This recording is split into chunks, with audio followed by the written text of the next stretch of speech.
જોડે તમારી માતાની ખૂબ ભક્તિ કરવી પડશે.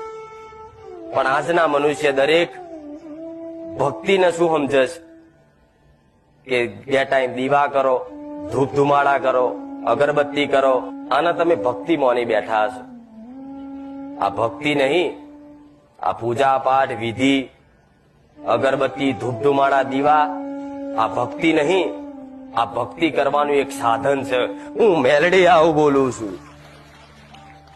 દીવો કરો તો તમારી મનની સ્થિરતા થાય, સકારાત્મક ઉર્જા પેદા થાય. અગરબત્તી કરો તો સારું સુગંધિત વાતાવરણ થાય. સારું ગુગળનું ધૂપ કરો તો એક નકારાત્મક ઉર્જાનો નાશ થાય. વાતાવરણનું શુદ્ધિકરણ કરવા માટે આ દીવા, ધૂપ ધુમાડા, અગરબત્તી, કપૂર આ બધાની જરૂર ક્યારે પડે? વાતાવરણનું શુદ્ધિકરણ કરવા માટે. વાતાવરણનું શુદ્ધિકરણ થાય તો ઓટોમેટિક તમારું મન એકદમ શાંત થાય, એકદમ નિર્મળ